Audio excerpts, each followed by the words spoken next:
Oi, você que tem acompanhado a gente, todos esses programas, e você que chegou pela primeira vez, hoje é 25 de outubro, chegamos ao quarto programa, o último da nossa série, O Silêncio de Deus. Eu espero que você esteja gostando, ou que você goste hoje, né? Mais uma vez, convido você para compartilhar o nosso link e também para participar do nosso chat aqui nesse programa, o chat ao vivo aí, tá? A gente vai gastar um tempo muito gostoso junto agora. Um grande abraço. O silêncio de Deus.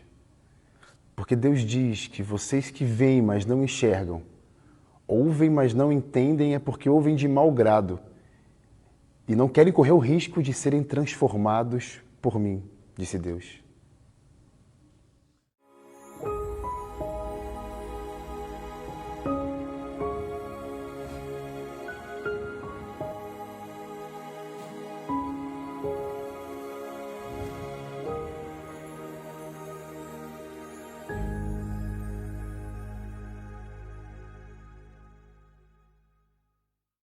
Você já sentiu alguma vez que existe um abismo enorme entre aquilo, a teoria que a Bíblia prega e que as pessoas pregam e a realidade, o dia a dia, aquilo que a gente vive?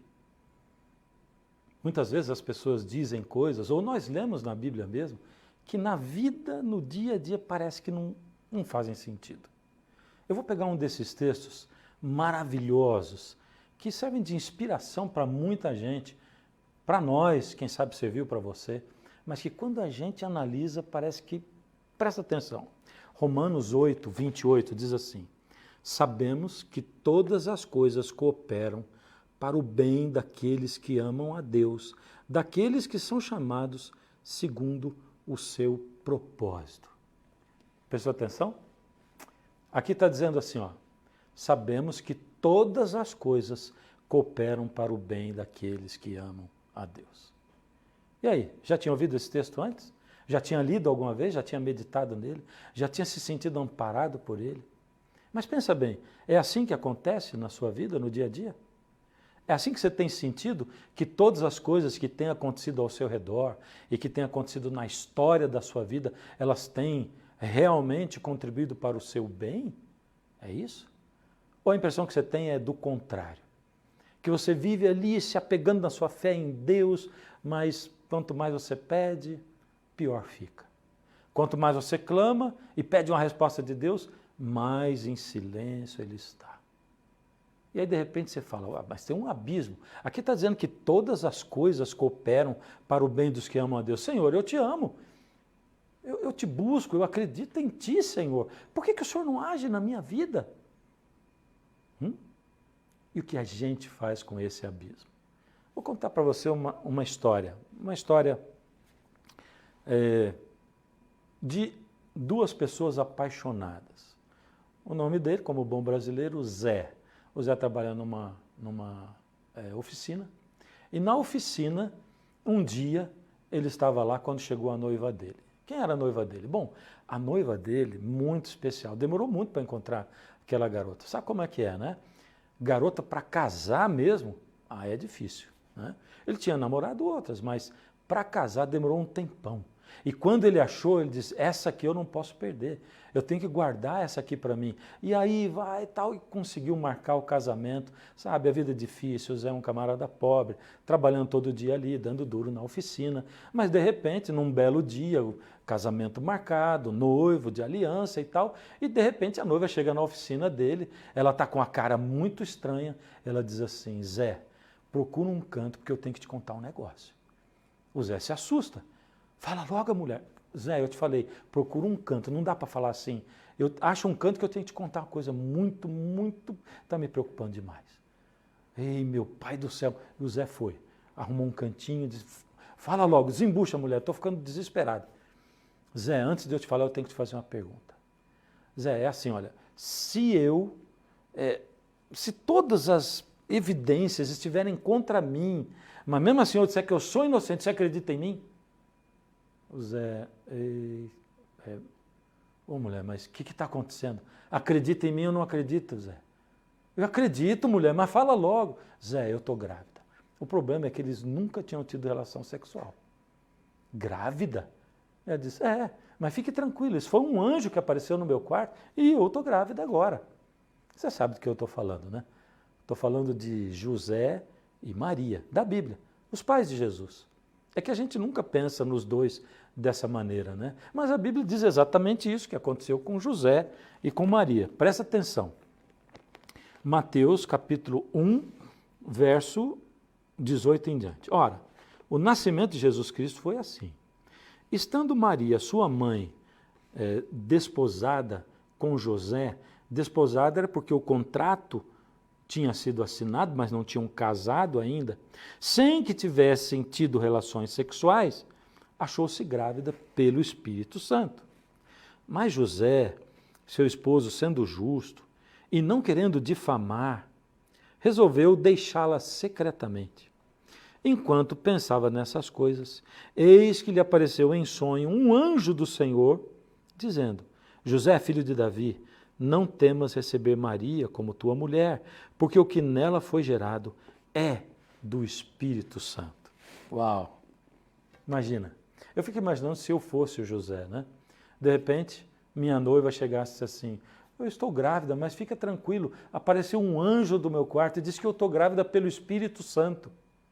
José não conseguiu acreditar nessa história. Não dava. Ele amava muito Maria, ele sabia quem era Maria, ele confiava na Maria, ele olhava para o rosto dela e tudo no corpo dele dizia: acredita na Maria. Mas daí ele pensava: não tem jeito, o que as pessoas vão dizer? Como é que eu posso acreditar nessa história de anjo e grávida pelo Espírito Santo? E José naquela luta tremenda, e ele começou a pensar: bom, eu pelo menos não vou prejudicar Maria. Eu vou fugir e depois as pessoas vão falar mal de mim. Vão dizer: esse José é um sem vergonha. Ele assumiu o compromisso para casar com a Maria e além de deixá-la, ele deixou a Maria grávida. Mas quando José estava pensando nisso, a Bíblia diz que apareceu um anjo num sonho para ele e disse que aquilo era do Espírito. Pergunta agora: será que agora José acreditou na história do anjo? O que é que você acha? Sem dúvida. Eles começaram a planejar o nascimento do bebê e como a oficina do Zé era oficina de carpintaria, eu imagino que no mínimo ele fez um berço para o neném. É ou não é? Como é que a gente espera a criança? Com certeza ele pagou a melhor parteira que o dinheirinho dele dava para pagar. José sonhou com o dia do nascimento, a mãe da Maria ajudando o parto da criança e a parteira. Ele se imaginou junto com os parentes dele, depois fazendo uma festa e comendo e se alegrando, e o bebezinho ali, aquele menininho. Nada disso aconteceu. Lembra como é que é? Sabe por quê? Muitas vezes a gente planeja na vida da gente as coisas como o José do Egito, que tinha um plano de felicidade futura. Mas as coisas dão errado. Elas acontecem completamente diferente do que a gente planejou. E tudo aquilo que José tinha planejado foi por água abaixo. Logo de cara, ele foi chamado e todo mundo, Herodes, mandou fazer um recenseamento. Então, ele teve que sair para a terra de origem dos pais dele, para Belém.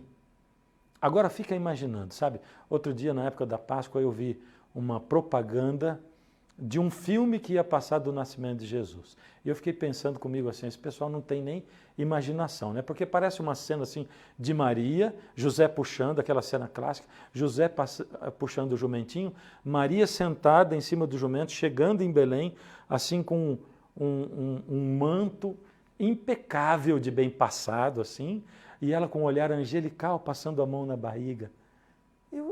As pessoas não têm no mínimo imaginação. Pensa bem, olha, José pegou a mulher dele grávida, que estava quase dando à luz, botou ela em cima de um jumento e eles viajaram de Nazaré para Belém, com ela saculejando em cima do jumento. Se fosse eu, no mínimo, eu ia pensar assim: mas será que esse neném que está na barriga da minha mulher é mesmo o Filho de Deus? É porque quando as coisas vão dando errado, a gente questiona, não é? E eu ia pensar, porque Deus não ia deixar o filho dele saculejando em cima de um jumento. Deus não podia ter impedido que Herodes fizesse esse recenseamento agora, podia passar pelo menos um mês depois. Mas a Bíblia não diz se José teve essa dúvida. Mas ele era um ser humano. Mas a Bíblia não diz. Mas eu fico pensando sobre essas coisas. Você não? E olha só, não foi só isso, porque quando eles chegaram em Belém, a Bíblia diz que eles procuraram pousadas, hotéis. Ele procurou desde do médio até o mais caro e depois o mais barato. E a única coisa que ele achou foi um coração bondoso que no final deu para ele o quê? E as pessoas dizem, uma estrebaria. Estrebaria é uma palavra que nem está dentro do nosso vocabulário direito. Ela existe no dicionário, mas eu, por exemplo, nunca ouvi ninguém dizer assim, vamos, agora esse no meu sítio aqui, olha, aqui é a casa do sítio e tal, e ali a nossa estrebaria. Nunca vi. Porque brasileiro não tem estrebaria, tem curral. O curral onde ficam os animais. E curral, se você já foi a um curral, curral cheira curral. E qual é o cheiro que o curral tem? Fezes e urina, cheiro de animal. Exatamente ali. E eu fico pensando de novo que se eu fosse o José, de novo eu ia pensar, puxa vida, será que Deus não iria arrumar um lugar para o filho dele nascer? Será que esse bebê que está na barriga da minha mulher é mesmo filho de Deus? Porque Deus ia deixar o filho de Deus nascer num lugar que fede urina. Vamos pensar nas condições de higiene. E vamos pensar que, sabe, nos livros eles colocam assim aquele desenho todo bonitinho. O bercinho tem a palha em cima, parece até um cabelinho repartido no meio. É ou não é? Mas, na verdade, José deve ter espalhado uns panos em cima da palha e ele atendeu Maria, sendo ele o parteiro da Maria. E a coisa piora depois, porque depois que o neném nasce, Deus diz para eles irem para o Egito. Egito? Os parentes não tinham visto o bebê ainda. Vai para o Egito, até segunda ordem. E eu vou dizer para você, se eu fosse José, eu ia pensar, puxa, mas será que é mesmo filho de Deus? E eu acho que eu pensaria assim, não, mas o anjo me falou, e na mesma hora eu pensaria o seguinte, espera aí, o anjo não me falou, ou falou? Não, o anjo não falou. Aí diz assim que o anjo apareceu em sonho, e eu iria pensar, eu sou um tonto mesmo. Pensa bem, eu apaixonado pela Maria, prestes a casar com ela, de repente a Maria me conta que está grávida, e conta a história do anjo. Eu de noite não conseguia nem dormir direito. Eu fiquei agitado e quando foi 5 da manhã, peguei no cochilo e logo quando eu fui sonhar, sonhei com o quê? Com o anjo da Maria. Eu fui acreditar naquele anjo. Eu sou um idiota. Acha que Deus ia deixar o filho dele andar no lombo do jumento, nascer no meio de um lugar fedido e agora ia mandar a gente para o Egito? Sabe, quando as coisas acontecem errado, entre aspas, ou quando elas acontecem diferente do que você planejou ou do que eu planejei, aí a fé vacila. É ou não é? Agora eu pergunto para você, será que esse princípio do texto que a gente leu lá no começo em Romanos 8, 28, onde diz assim, sabemos que todas as coisas contribuem e cooperam para o bem daqueles que amam a Deus. Será que isso estava acontecendo na vida do José e da Maria, enquanto eles faziam toda essa viagem e passavam por todos esses problemas? Aí a gente lê o Apocalipse 12. E lá no Apocalipse 12, João, o revelador, descreve profeticamente, ele vê um dragão, e ele diz quem é esse dragão lá mesmo, ele diz o dragão, a antiga serpente, que é o diabo e Satanás, esse dragão para na frente de uma mulher, ela está prestes a dar à luz um filho homem, e ele abre a boca, espera ela ter o bebê, e ele fica esperando, porque quando ela tiver o bebê, ele vai devorar esse bebê. Ou seja, João revela o que tem por trás do véu que separa o mundo que nós vivemos do mundo espiritual. A gente não sabe. José e Maria não sabiam. Mas enquanto os dois estavam viajando de Nazaré para Belém, enquanto os dois procuravam uma estrebaria, enquanto procuravam um local, enquanto o neném nasceu na estrebaria, no mundo espiritual, o dragão, Satanás, tinha reunido todos os poderes do mal e ele estava ali pronto para devorar o bebê. Por isso, Deus fez com que os dois saíssem de Nazaré e não ficassem à vista de Herodes, que ele se locomovesse, porque Deus sabia que Herodes ia tentar matar o bebê. Por isso, Deus não deixou o bebê nascer num hotel ou numa pousada, porque não podia ter registro de um bebê nascendo naquela noite. Por isso, Deus mandou para o Egito, porque ele sabia que Herodes ia mandar matar todos os bebês recém-nascidos quando ele não encontrassem aquele bebê que ele procurava, o próprio Jesus, o rei não dos judeus, mas de todo o universo. E você e eu sabemos o que está acontecendo no mundo espiritual enquanto a gente vive aqui? A gente não sabe. Assim como José e Maria não sabiam. Mas sabe, Deus vai movimentando. E quando eu me coloco nas mãos de Deus, e quando eu digo, Senhor, eu gostaria que acontecesse isso, mas se não for acontecer, faça-se a tua vontade e me convence de acreditar que o Senhor está dirigindo. E aí Deus dirige. E aí vai para cima do lombo do jumento. E aí vai para ser escravo no Egito. E aí vai para ser preso. E aí Deus vai conduzindo a vida da gente. E o texto diz assim, sabemos que todas as coisas contribuem para o bem. Como é que é esse bem? Você vai na padaria com teu filho de 5 anos. É domingo. O almoço vai sair daqui a pouco. São 11 da manhã. E você compra para ele o pote de sorvete no sabor predileto dele. Aí ele já vai para casa dizendo, pai, quando chegar em casa nós vamos comer, né? Vamos comer depois do almoço. E quando chega lá, a pressão aumenta. Porque as crianças são assim. Pai, vamos tomar só um pouquinho agora? Não, filho, isso aqui é para depois do almoço. Mas pai, só... Eles passam por diminutivo. Só um pouquinho só. Sabe como é que é, né? Não, eu te conheço, peça. Você vai comer o sorvete, depois não vai querer almoçar, só depois do almoço. Pai, aí eles apelam. Pai, eu quero. Quietinho, não fala assim. E diz, seu chato. Você diz, meu filho, é para o seu bem. Aí quando você fala, naquela mesma hora, tudo se transforma. E ele diz, poxa, pai, podia ter dito antes. Se é para o meu bem, já aceitei. É assim que acontece? Nada. Ele vai continuar achando ruim com você. Porque para ele, o que é bem para ele é aquilo que ele espera que aconteça. Ele quer tomar o sorvete.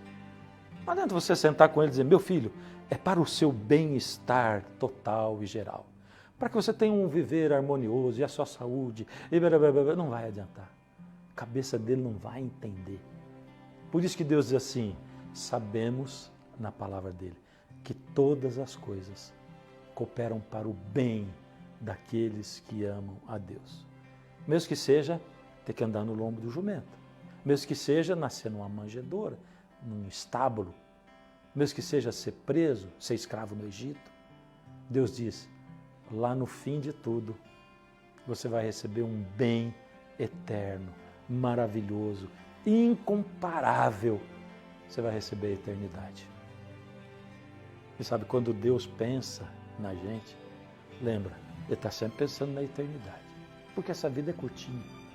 Então, se em algum momento Deus tiver que escolher entre deixar você morrer naquele acidente ou salvar você naquele acidente e você perder depois a sua eternidade, Ele vai escolher deixar você morrer naquele momento, naquele acidente. Porque Ele vai guardar você para a eternidade. Ele sabe de todas as coisas. De lá de cima, Ele olha o fim desde o princípio. E você coloca a vida na mão dele, Ele olha e diz assim, olha, agora vem você para cá. Mas Senhor, eu estou pedindo há tanto tempo. Agora é você. Agora é você. Mas Senhor, eu estou aqui, eu estava antes dele. O Senhor estava dando para ele antes de mim. Calma, tudo a seu tempo. Mas não é o tempo? Ainda não. E às vezes um fica esperando. Lá no finalzinho acontece. Sabe, a gente pode viver nessa vida aprendendo as lições que Deus nos ensina. Na maioria das vezes a gente vai achar que Deus está em silêncio. Mas é simplesmente porque a gente não aprendeu a ouvir e ver o mover de Deus e do seu Espírito. Quando a gente aprende isso, aí a gente vai saber e vai ter certeza que Deus se move direcionando a nossa vida. Não vai impedir de um dia a gente se sentir desamparado. Não vai impedir de um dia a gente ter dúvida se Deus falou mesmo ou se foi a gente que sonhou com um anjo que não existia. Mas Deus é tão maravilhoso que Ele diz assim, saiba de uma coisa, eu opero em você tanto o querer quanto o fazer. Incrível. Senhor, eu não tenho fé o suficiente para confiar no Senhor, para fazer. Ele diz assim, mas você quer ter essa fé? Sim, Senhor, eu quero. Então, eu opero em você o querer e eu opero o fazer. Não é fácil, né? Quando eu falo em fé, eu sempre me lembro daquela ocasião quando um pai levou um filho para Jesus curar. Ele disse: Senhor, às vezes ele se joga no fogo e na água, é um desespero, a gente não sabe o que fazer. Se o Senhor pode, cura o meu filho. E Jesus na hora diz assim: se eu posso, e já mandou para ele, diz assim: você tem fé? E ele na hora respondeu: tenho. E aquele pai parou, e o que ele disse em seguida foi: ó Senhor, me ajuda na minha falta de fé. Quantas e quantas vezes eu tenho orado para Deus assim: me ajuda na minha falta de fé. Mas o Senhor é aquele que opera o querer e o fazer. Obrigado, Senhor. Eu não estou conseguindo nem querer, muito menos fazer. Mas eu quero querer e eu quero fazer. Opera em mim. E aí Deus vem e toma conta. E Ele faz. Que bom. Eu quero, junto com você hoje, mais uma vez, entregar minha vida e entregar a sua vida na mão de Deus, pedindo para Ele atuar e para fazer a gente lembrar e operar no querer e no fazer. Fecha os olhos. Ó Senhor Deus, tão fraquinhos nós somos, que não conseguimos, Senhor, nem querer, nem fazer. Parece que tudo que a gente faz é duvidar. Parece que tudo que a gente ouve é o silêncio do Senhor. Quando o Senhor se move, quando o Senhor opera, quando o Senhor fala, quando o Senhor faz. Obrigado, Senhor, porque o Senhor é assim tão maravilhoso, mas não nos deixe fazer com que passe a nossa oportunidade. Não nos deixe fazer com que a nossa fé não cresça, não evolua. E não nos deixe deixar de aprender nessa vida com aquilo que o Senhor nos ensina. Ajuda-nos, Pai, a ouvir a Tua voz, porque o Senhor está falando. Ajuda-nos a ver o mover do Teu Espírito, porque o Senhor está se movendo. Nós rogamos, em nome de Jesus. Amém.